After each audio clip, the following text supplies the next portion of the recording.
Hi കൂട്ടുകാരെ, എല്ലാവർക്കും നമസ്കാരം. എല്ലാവർക്കും എൻ്റെ ഒരു കൊച്ചു വീഡിയോയിലേക്ക് സ്വാഗതം. അപ്പോൾ ഇന്ന് ഞായറാഴ്ചയായിട്ട് ഞാൻ കുറച്ച് പൂരി ഉണ്ടാക്കുക. കാലത്ത് തന്നെ കുറച്ച് പൂരി ഉണ്ടാക്കി, വളരെ കുറച്ചിട്ടാ. അപ്പോൾ എന്നും ഇഡ്ഡലി, ദോശ, ചപ്പാത്തി, പുട്ട് ഇതൊക്കെ തന്നെയാണ് എന്നും. പൂരി ഉണ്ടാക്കിയിട്ട് കുറേ നാളായി. എനിക്ക് പൂരി ഭയങ്കര ഇഷ്ടമാണ്. പൂരിയും നമ്മുടെ വെജിറ്റബിൾ കുറുമയും.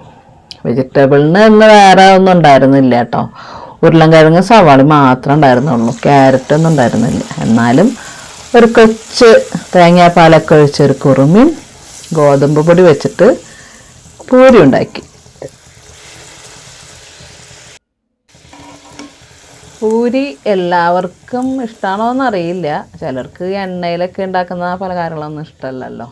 പിന്നെ അസുഖമുള്ളവർക്കൊന്നും പറ്റില്ല എന്ന് തോന്നുന്നു. പക്ഷേ എനിക്ക് ഭയങ്കര ഇഷ്ടമാണ് പൂരി. ഹോട്ടലിലൊക്കെ ചെന്ന് കഴിഞ്ഞാൽ പൂരി കഴിക്കുന്നത് ഭയങ്കര ഇഷ്ടം.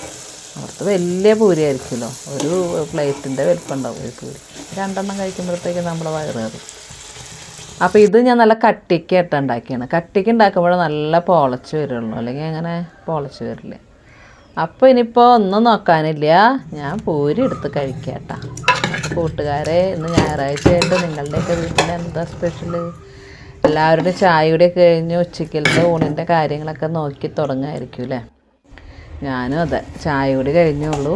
ഇനി ഉച്ചയ്ക്കലേക്കുള്ള കറികളും കാര്യങ്ങളൊക്കെ നോക്കണം.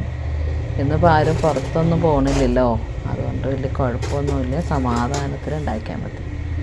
അപ്പോൾ എൻ്റെ ഈ വീഡിയോ എൻ്റെ കൂട്ടുകാർക്ക് ഇഷ്ടപ്പെടുകയാണെങ്കിൽ ലൈക്ക്, കമൻറ്റ്, ഷെയർ തരണം കേട്ടോ. അടുത്തൊരു വീഡിയോ ആയിട്ട് കാണുമ്പോഴേക്കും എല്ലാവർക്കും ഗുഡ് ബൈ.